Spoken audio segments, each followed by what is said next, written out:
Welcome to the Flourishing Edge, the podcast where we share weekly tips on making flourishing your competitive edge. I'm Ashish Kothari, your host, and each week we'll dive deep with flourishing experts, change makers, and executives to share best practices that can help you unlock higher performance through science-based interventions. Let's step together into the edge of what's possible and live, work, and lead with more joy, health, love, and meaning. Ian, I'm so excited to have you on our Happiness Squad podcast, my friend. Great to be here, Ashish. Wonderful to spend time with you, and thanks for the invitation. Look, I can't wait for our listeners to read your book, Lives Lost and Leadership Found. And, the book is all about how loss can transform us. I want to start with a personal story or a turning point when a significant loss reshaped how you lead or live, Ian. Yeah, I think maybe this story goes back actually quite a few years. It probably shaped me more than anything as a human being. So when I was about 11 years old, so obviously quite a long time ago, my father was diagnosed with multiple sclerosis, even though it took quite a while at that time for them to figure out what it was. Over the course of a couple of years, he really had a fairly steady decline and passed away when I was 13. He was just approaching his 47th birthday, so fairly young. That, I would have to say, is probably the most defining, shaping moment in my life in terms of, both as a human being, but also even beginning in those days to think about whatever role you might play as a leader over the course of one's life, because it really got me thinking about two things in particular. One was a fork in the road around letting that type of traumatic experience crush you, or deciding how to turn lemons into lemonade, if you will, and take from it, something positive that might fuel me for the rest of my life. So even at that age, even though I probably didn't have full insight about myself and my motivations, I do remember thinking very specifically about how am I going to respond to this, and can I use it in some way to make me a better, stronger person. And others, I guess, will better judge whether I've been successful over 67 years of my life in doing that successfully. But I do remember very specifically, having gone through that experience, wanting to make that type of positive outcome happen from something that was clearly a very negative experience at the time. Yeah. How old were you, Ian? Yeah, so when my father was first diagnosed, I was 11, and then 13 when he passed away, so fairly young. Wow, very young. Oh my God, right? We're just becoming young adults. We're coming into our own. And in that moment, there's somebody in our community who I know who's actually, his father just passed away. He's a friend of my son's. My son is 15. He struggled for a long time. And his mother's diagnosed now with terminal cancer. Yeah, very difficult. And I think I can't just even imagine, right, what he must be going through, but also what you went through, at an early age. So I'm curious, what were some things that you did, right? Fork in the road. You didn't probably even have the language of the fork in the road back then. But here you are, you're 11 when you find this out. You're 13 when your father passes. Walk me through for a moment. Take me to that moment if you can, of what you were experiencing, and what were some things that allowed you to take the less trodden road? I think the most clear memory I have of that was thinking about what my mother and brother were going through, my younger brother, who was 4.5 years younger than me, and my mother, who'd obviously lived through the trauma of dealing with my father's illness and trying to help him for the couple of years before he passed away. And very consciously thinking, the last thing I want to be doing in this moment is creating more headaches and problems for my mother and for my brother. Yeah. So what is it that I can do to take responsibility for myself, which I think ultimately translated somewhat pragmatically into continuing to do my best to be a good student, continuing to do my best to be a good human being and supportive not only of my family, but my friends and the like. So a lot of the emphasis was on, what does it take to, still be a good person, even though you're carrying around a certain amount of, emotion and trauma. The other thing was being very conscious not to spend time feeling sorry for myself, because that was not going to change anything. The only thing that I could control was my own emotions and reaction to the situation. I couldn't control the situation.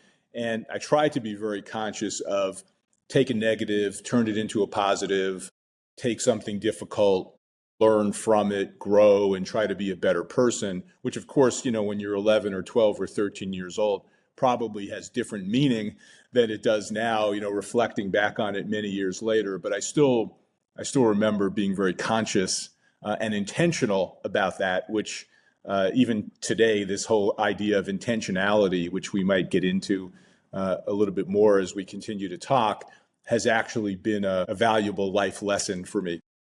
Yeah, I love those three moves that you highlighted, right? Even as, as a young child, but from all my research, from all the conversations, are really important elements of kind of navigating something that hard, that young, right? This notion of your first immediate orientation was to the other, not to the self. We spend so much time looking inwards rather than saying, how can I help them? How can I make sure, at least if I can't help them, not be a burden on them? Right? So there's even an extreme suffering orientation to the other. The second you mentioned is emotion. And mastery of emotions. I had a conversation with Ethan Cross. We'll release a podcast soon on his book Shift, which is emotions are what we feel. Emotions are not what we are. And we have a choice to shift if those are not serving us, not to ignore them, not to run away from them, but to be able to kind of work with them more masterfully. And I think that's a little bit of what I heard you say as well, is rather than just feel sorry for yourself, you said, I can still hold it, but I can let it not hold me back. I can still hold grief, but I don't need to let grief hold me back. I'm still going to move. And then the third is what, all the way from Viktor Frankl's work on search for meaning. And one of the ways in which people make meaning is in suffering. When something happens, how do we give meaning to what's happened in order to achieve something, to grow into something? So I love those three. I think there is so much wisdom there, and wish I had you as a friend, my friend, at 11 or 13. You do have me as a friend now, so. Exactly, because I don't think even at 40, I had that level of wisdom and insight. We all learn and grow, don't we?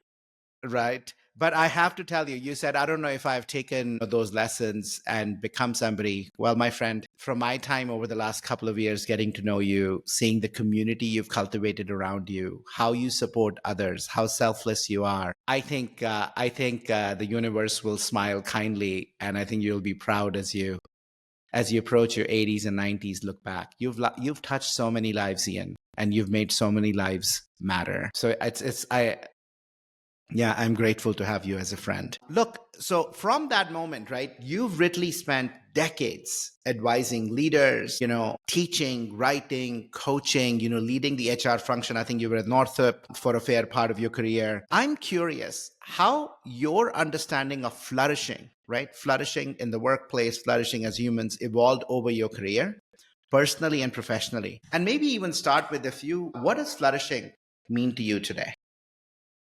Yeah, if I start, from where I'm at now, to your question, and maybe work backwards just a little bit. Now I'm kind of at an age and stage of life where the mantra that I'm trying to live by is do what I want, when I want, where I want, with whom I want. And so to ask me the question, what does flourishing mean to me now? That's actually what it means to me, is having not necessarily the balance, but the reconciliation of all of those things. So every day, every week, if I can do a little bit of all of those four things, I actually feel like I'm flourishing. Now, I didn't always have necessarily that perspective. So if I look back over the course of my life and I think back to this incident, of my father passing away that we were just talking about a few minutes ago, in that moment meant continuing to move forward, not be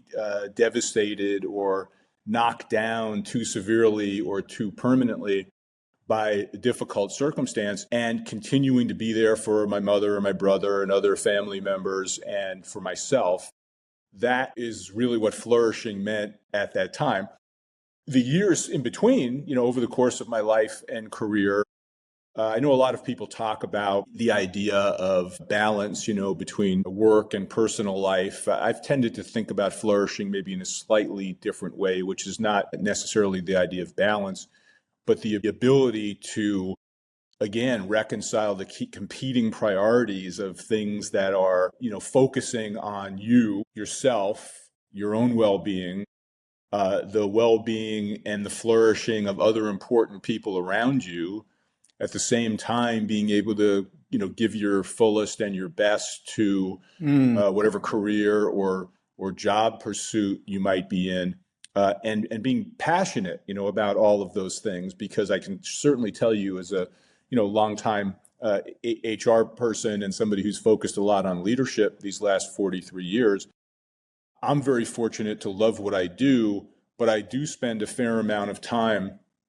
around other people who do not. They're kind of miserable, or they ended up falling into life and career circumstances, and they feel trapped by that, and they don't know how to get out of it. So to me, flourishing has a lot to do with the reconciliation between the things that you're passionate about and you love, along with the things that you're reasonably good at and therefore can make a living and contribute to society.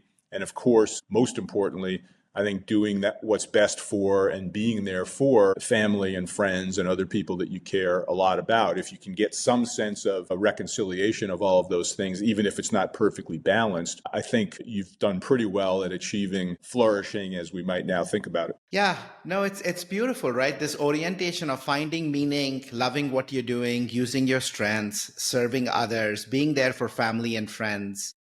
I feel, work-life balance, this notion of balance, I think is an illusion. It's an illusion, right? I think and I always think about it this way, I think I'm curious, I'm actually going to look back at the history of when we first talked about work and life balance. I want to go back in the annals and look, because I find it really interesting, Ian, because I wonder the origins of work-life balance is where this seed of work as suffering probably got sown.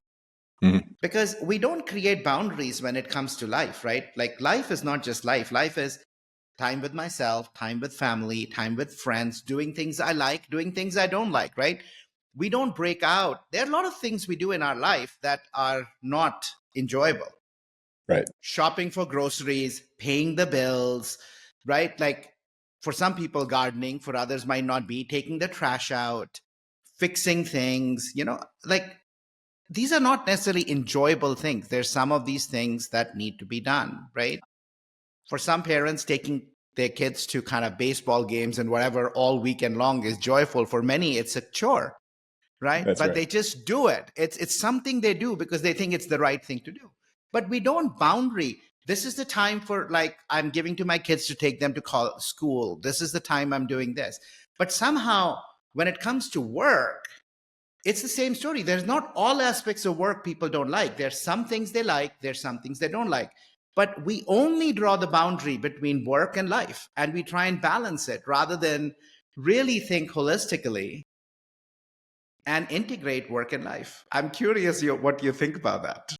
Well, A, I completely agree with you, but B, I would also say, I guess we're all subject to, continuing to, learn and grow as we age and mature and experience different things. So I'll give you a very specific personal example of what we're talking about now. I have 3 sons. My middle son has lived in Sweden for the last 3 years. Our daughter-in-law is Swedish, and we have 2 fairly young granddaughters who also live there, who are almost 5 and 3. And so my wife and I spend quite a bit of time now, on average about every 3 or 4 months, going to Sweden to visit our family. And one of the things that I've discovered as a result of being exposed to Swedish culture over the course of these few years is that, there are different ways of thinking about balance and or integration between work and life. And the Swedish environment is quite a bit different from what you find in the United States.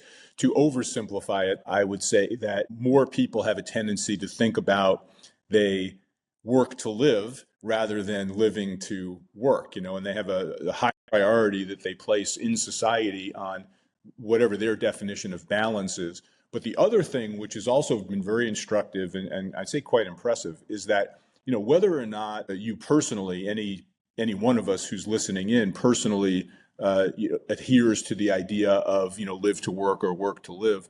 One of the things you see in Sweden, which I find fascinating, is that a lot of public policy and law is very well aligned with and consistent with what they say are the stated values of society. The orientation to family, the orientation to some sense of balance or reconciliation, if you will, between work and life. And most of the policies and laws that exist in the country actually reinforce that philosophy, as opposed to other places that you might live, including the United States, where we have a lot of positives about this country for sure, but we also say that we have a lot of stated priorities that are not necessarily supported by or reinforced by public policy or law, right? And so it's a whole different way of thinking about this integration that you were talking about earlier, and how you reinforce the things that you actually say are important in your life. And even though it's true that most of us who are part of this conversation and your listeners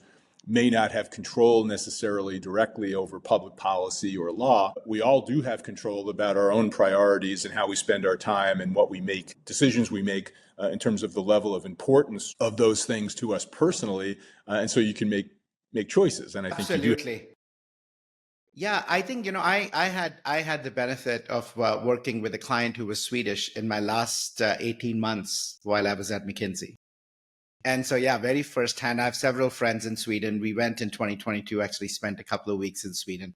It is one, both, this notion of in the summer, taking everybody shutting down for a certain period of time. I think it's such a beautiful thing because, often here in the US, when people take vacation, emails are still piling up. Like we don't really, and then we don't take enough, right? But really being able to spend that time in nature, I think has a really beautiful thing. So, we shape systems shape us. And I think here, at least in the US, I see this, literally individual against the system, rallying so desperately trying to carve out that boundary, because I think we've lost boundaries. And it's become this battle between work and life when, in a normal different structure that might not need to be in place. And then we need laws and others to enforce it, right? No, I get that so much. So listen, I have another question for you, Ian. And I think you are very uniquely positioned given, just your rich experience in HR, your heart, your own leadership journey along the way. And this is the following, right? If we look at the state of flourishing at work today, 20% of people are thriving, 22% are burnt out, 60% experience stress daily. Only 19% of people in the front line find meaning at work. Our workplaces have become one of suffering rather than flourishing. It's less likely to find, I often tell people when they say I'm really struggling and I want to find something else, I'm like, it's less likely to find something out there. Go fix this here, right? Or what you control versus not. But my question for you is a slightly different one. It's not about the individual. My question is the following. Most HR people I know are highly people-centric. They get into this field all the way from young graduates who are getting in, who I mentor, to people who've been long in these careers, right?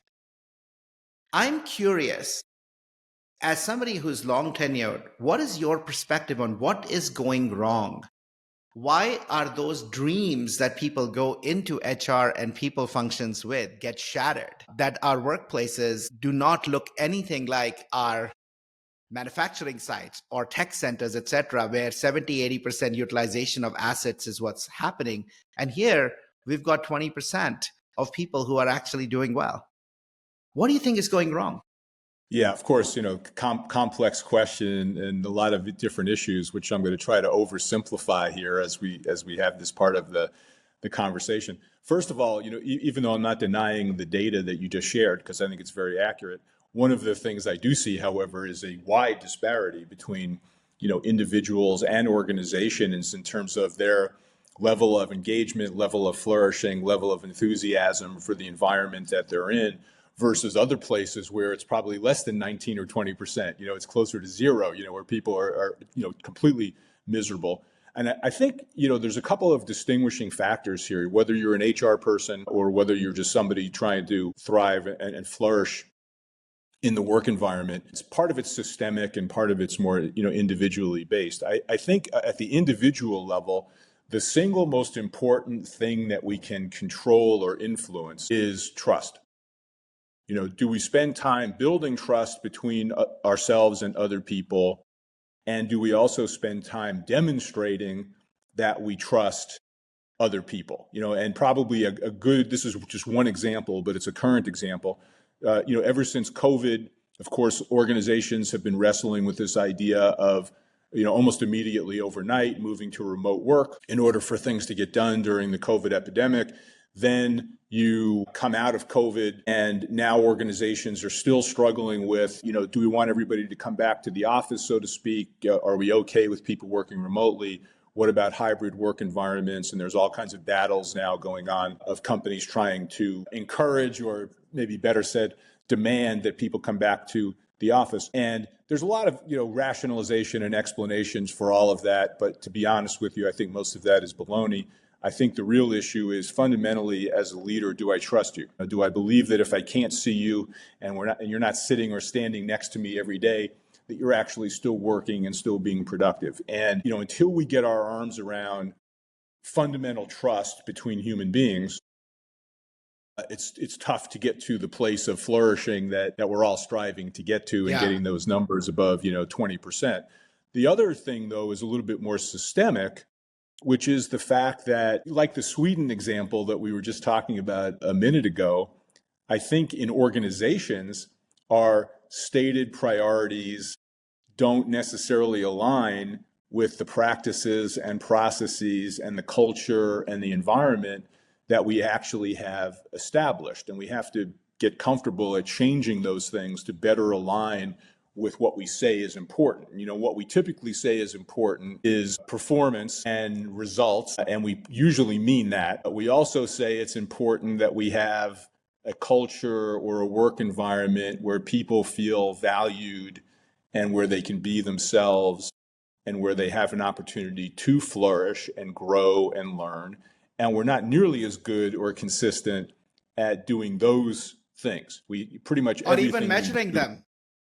Right. Or even measuring or holding people accountable. Yeah, to even know whether we're doing them and whether we're doing them effectively as leaders. And oh, by the way, the leaders that are not doing those things effectively, we're generally a lot better at measuring and holding people accountable for business results, financial results, operational results, as we should. I'm a firm believer in accountability around those things, but I'm an equal believer in accountability around culture, work environment. To what degree are we causing people to feel trusted and valued? And we don't do nearly as good a job of measuring those things. And because of that, we don't do a very good job at all at holding people accountable for those things. And that's just an imbalance that has to be improved if we're going to increase the level of engagement and sense of flourishing in organizations. I think that's kind of the core problem that we need to get our arms around much better. Yeah. The other thing, Ian, I think I couldn't agree more. I think trust for sure is so foundational, right? Trust of the employee with their boss, trust of the employee with the company, both ways around, right? A boss is trusting employees, right? That you're going to do the right thing. And if you don't have trust, how can you actually do great work? And I do agree the back to work movement has so much to do with workplaces where that trust is broken. I think so. The other thing, if I could, just to add a twist to this, just so people may not misunderstand my intent here in what I'm saying, by building trust, I don't mean, I do what you want me to do and make you happy, even though I'd like to make you happy. What I really mean by trust is I do what I say I'm going to do, and I also treat you with dignity and respect as I'm doing it. That's not the same as, do what you want or do only the things Absolutely. that make you happy. I think we just need to be better at some, fundamentals, which include, I tell you with truth, what's really going on and what you need to know. I let you know what I expect of you. I hold you accountable to that. I reward and respect you when you deliver on those things. I give you feedback, including negative feedback, when you don't do those things. And so you can trust me to be direct and clear and honest and transparent with you. That's the kind of trust I mean, as opposed to sometimes people, in my opinion, misinterpret trust to mean you do what I want you to do, make me feel good, and therefore I trust you. This conversation is brought to you by Happiness Squad, where we help leaders build new mindsets, new habits, and transform their ways of working to truly flourish. If you're ready to unleash the untapped human potential in your organization and operate at your best, come visit us at happiness.squad.com and start your journey today. Yeah, I'm reminded of this really powerful short clip I saw from Amy Edmondson, right? Which she said, psychological safety is not softness. It's not absence of conflict. It's being able to have conflict in a way that actually is about the problem rather than the person, right? Like we do need to actually hold ourselves. No, I absolutely am aligned with that. So I'm going to ask you another question. I've been very curious about this, right? When it comes to our physical assets, we measure data every day, every hour. We often take actions. Kaizen events are run monthly in most high-performing companies. Why do we look at data for people once a year, maybe 6 months? And why is it that we don't do Kaizen on the way we are collaborating, the level of trust within us? Priorities, are we clear? Are they not clear? Why aren't we Kaizening work the way we do any materials that flow through our work processes on the factory? I'm sure it's not a new idea, but yet most engagement surveys, any kind of surveys have these much longer cycles in corporate world. I'm curious behind that. What's behind that, Ian? Yeah, I wish I had a great answer. I don't, other than to say that I think we often make the mistake that the more data we collect, the more scientific we're being in our approach, which I actually beg to differ with. And you mentioned engagement surveys. This is a perfect example of this, where the entire engagement survey movement, I think, is well-intentioned, which is to try to get a better sense of how people are thinking and feeling the work environment that they're in. But somehow or another, we and consulting firms and the rest overcomplicated the process to the point where we went to, 80 and 100 question surveys and 6 and 9 months of analysis before we were able to get back to people and say, this is what we learned, and then this is what we're going to do about it, as opposed to, measuring 3 or 4 or 5 things on a much more regular, consistent, shorter term basis, being very transparent with people about what we're doing in response to that data, holding leaders and others accountable for addressing those things and being able to demonstrate measurable improvement over time.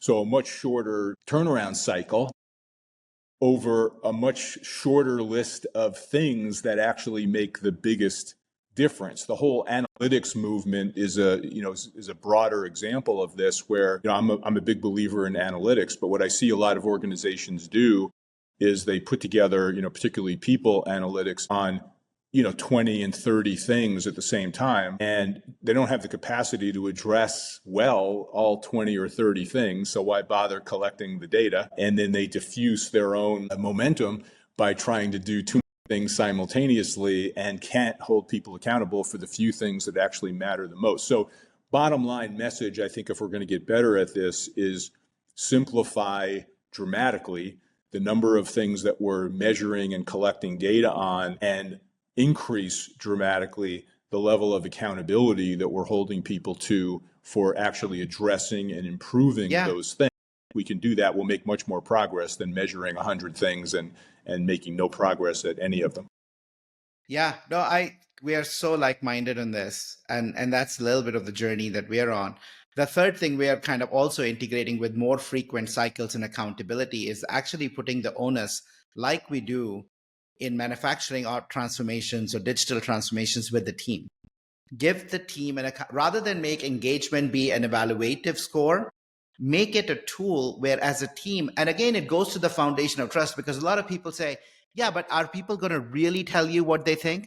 Well, if you have trust that you're collecting this data to help each other flourish and rise to the challenge of the performance through well-being, yes. If you don't, then no, people are not going to do it, right? Well, I have a very, very strong opinion about this. So I'll just give me 10 seconds, I'll share it, which is, if you ask people what they think and over time, start to establish some credibility of listening and being responsive, and you acting. At least have a 51% chance of people telling you the truth. If you don't ask people what they think or how things are going, you basically have a 0% chance of people telling you what they think. So it's imperfect, but I'd rather have the 51% chance than the 0% Absolutely. chance. And I think we just need to get better at that along the way. Yeah, I mean, this is amazing. Look, I want to go back to your book. I want to go back to Lives Lost and Leadership Found. It's really a compendium of so many different stories from different people, right? Because this is not just an Ian story. This is actually, a story. We all have losses in our lives. There is no human. I'm reminded of the story, Ian. A mother came to Buddha and said, hey, you are the venerated holy, everybody comes here. Can you help my son? Can you give him life again? He's very young. He was very young. And Buddha said, yes, I will help you. But here's what I need to do that. Go into the village and get me a bowl of rice from a house that hasn't suffered a loss. And of course, the woman was so grief-stricken, she didn't actually get what he was asking. So she said, okay, I'll do it. And she went house to house. And after the 20th house, she realized the learning that everybody suffers loss and life ends. So my question to you is the following. What sparked what was the idea that you had about this is so profound? Why did you feel this was a story, this was a book that needed to be written, and these were stories that needed to be told? Yeah, a very specific couple of events that happened in 2023 when first my brother, who I mentioned earlier was 4.5 years younger than me, passed away rather suddenly and unexpectedly from metastatic cancer.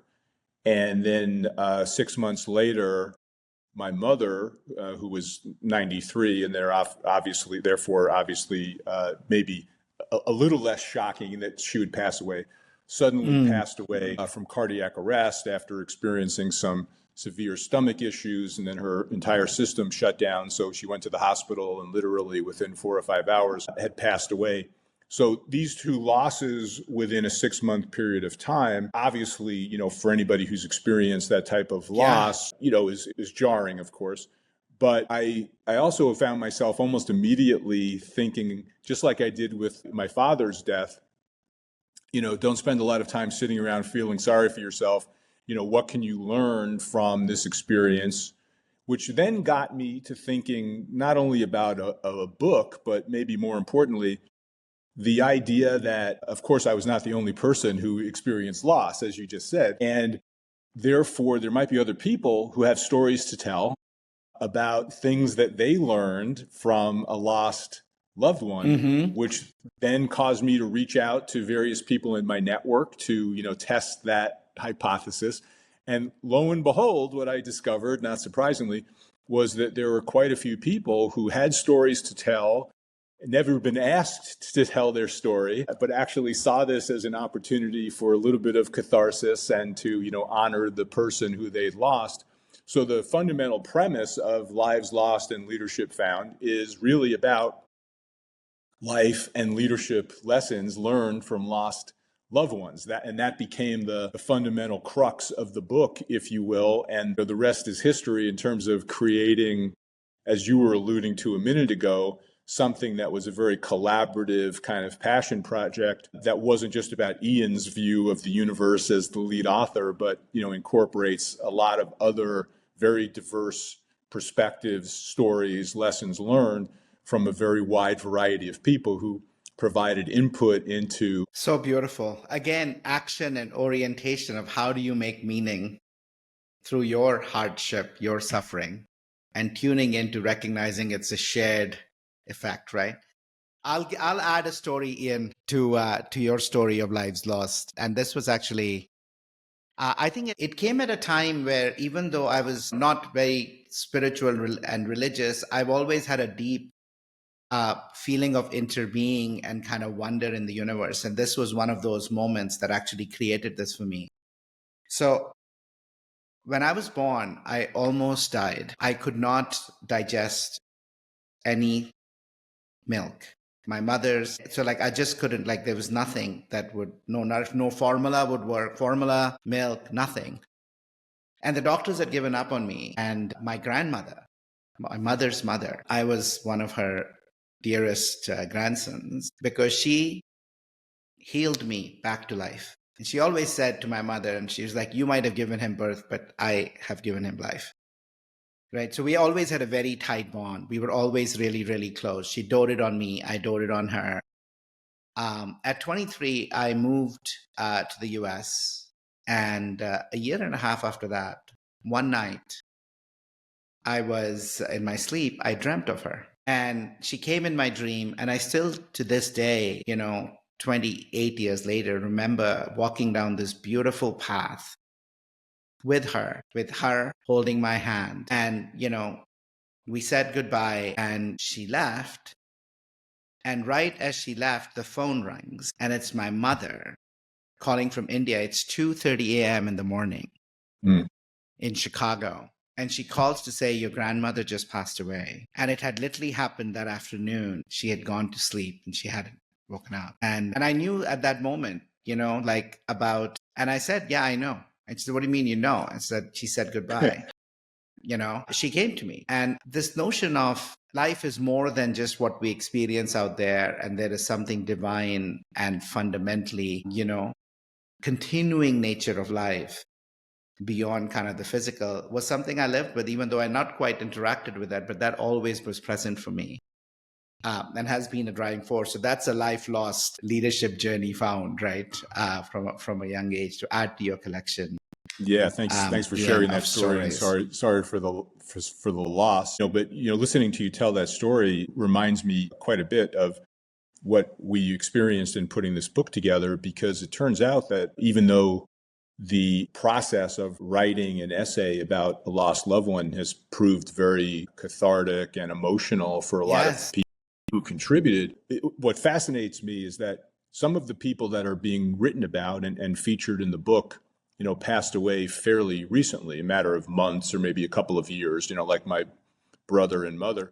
Other people were sharing stories of people who've passed away, 10, 20, 30, 40, 50 years ago, still with the same level of emotion and release from, writing about this person and honoring this person, up to and including the fact that a number of people have shared with me that this is really the first time that they really feel like they had an opportunity to grieve, and process the loss. So I learned a lot about not only these stories, but also the value of creating, safe space and a platform process maybe for people to be able to express themselves and what they learned from somebody that they really cared about. I actually think it's a very valuable aspect of self-discovery and learning, by being able to think about someone else who's had a huge impact on our life, who, maybe they've passed away, but even if they're still living, I think all of us have people in our lives who've had, profound influence on us, just like your grandmother did. And there's a lot to be learned and captured there if you allow yourself. Absolutely. Yeah. Well, I can't imagine how difficult the last several years must have been for you, Ian, just losing those loved ones, your brother and then your mother. So I feel that deeply. And I am so grateful how you've turned that immense suffering that you must have gone through into this gift, for others. And through collecting all these stories, inviting others to use writing as a tool, even if nobody else reads it, but you do. tell the story as a way to really process slowly, that loss. And maybe through that, find your way through, right? Integrating that. I don't think we ever overcome the grief of the loss of a loved one, but we can integrate that and make something of it. And that's I the think that's right. invitation you're giving us. It actually led us to include a section at the end of the book that wasn't originally anticipated, because I was getting so much feedback from the contributing authors about this catharsis and sense of release and the ability to honor a lost loved one. We ended up including at the end of the book some guidelines for people to write their own essay. And we're actually encouraging people to write an essay about a special somebody that they may have in their life, passed away or still living. And that person who chooses to write the essay might choose to write it just for themselves, or they might choose to write it for family members and friends and others who also might remember that lost loved one. But in either case, just the process of going through and thinking about your own learning, life and leadership lessons and what that person meant to you actually has some cathartic value. Anybody who chooses to pick up the book and take a look at it, I would encourage them also to think about the idea of maybe following the guidelines a bit and writing an essay that honors somebody that's important in their life. Yeah, beautiful. Look, there's several themes you highlight in the book. That was kind of the as you look through all of these, courage, resilience, compassion, and relationships. You talked a lot about curiosity and purpose.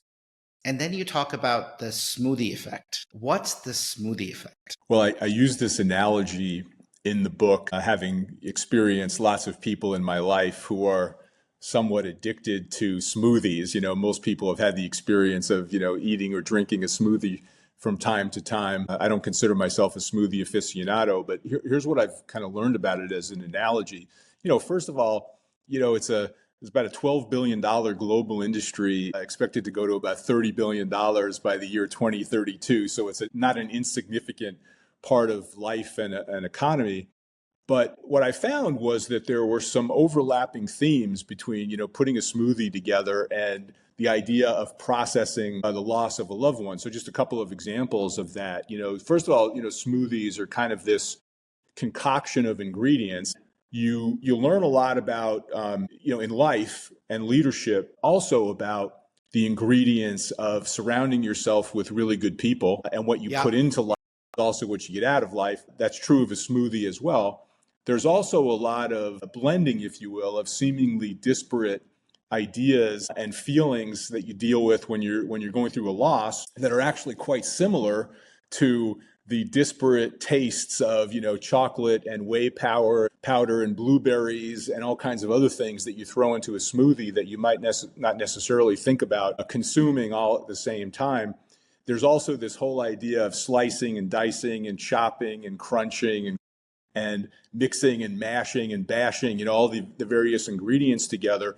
And so you end up feeling like you're kind of in this chaotic spin cycle, much like what people will describe about their up and down and spinning feelings of dealing with loss, where every moment of every day is kind of this crazy cycle of waves of feeling. Absolutely.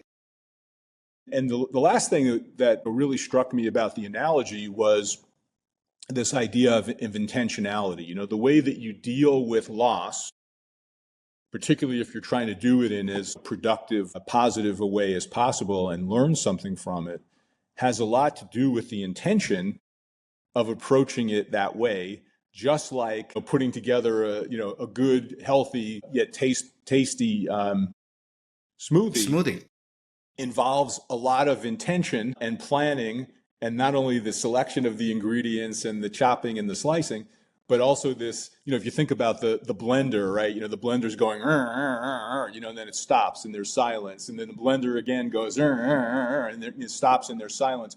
Very much the way you deal with the waves of emotion when processing a loss, not only immediately, but over an extended period of time, where all of a sudden feelings just come to you and you have to process those feelings and think about it in a very intentional way in order to come out the other side with some positive learning from the experience. So that's where the concept of the smoothie effect came from, was that there's a lot of overlaps and consistencies between that process and the process of grieving, even though I certainly don't mean to diminish in any way people's personal feelings of loss. Yeah.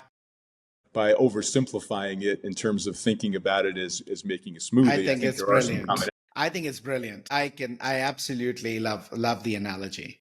Intentionality, different pieces coming together, and this notion of like, yeah, it is a cycle, but coming out of it, you can have something really good, right? Right. But Yeah. if you don't do it intentionally, you put some things that are not good, you might not have a healthy smoothie or a tasty smoothie, right? Your life can be. It's about the intention and what you choose in addition to what is in there to put into it. Yeah, well, You I can think, choose, maybe the single biggest aha for me out of all of that was that, that old expression, time heals all wounds. I actually am a believer that while time is helpful, I think intentionality heals all wounds. I think the process of thinking through in an intentional way, how am I going to work my way through this process? I have feelings that I need to acknowledge and deal with and process, but I also have some specific objectives, if you will, of coming out the other end, taking something negative, turning it into a positive. What can I learn from it? How can I grow from it? How can I be a better person and perhaps a better leader as a result of going through the difficult experience? That's all about intentionality, not just time. My friend, I'm so grateful for you to put this together. Keeping an eye on the time. We'll wrap with this invitation to our listeners to really think about intentionality. Get a copy of Ian's book, Lives Lost and Leadership Found. It is filled with beautiful stories. Write your own. Write your own. We all have losses. By the way, we don't have to just process loss of a loved one. You can process the loss of a relationship, the loss of a job. I think the idea about reflecting on the loss with intention of learning and making something out of it, I think is a powerful tool I'm taking away as a way to kind of give meaning to suffering. Ian, thank you for being a guest for us. Thank you for being a friend and for all that you do for the world. Wonderful to be with you, Ashish. Thanks so much. Thank you for joining me on The Flourishing Edge. If today's conversation inspired you, share it with someone who's ready to flourish too. Subscribe, leave a review, and stay connected for more tools to achieve breakthrough performance through flourishing. Until next time, keep learning, practicing, and growing into your fullest potential.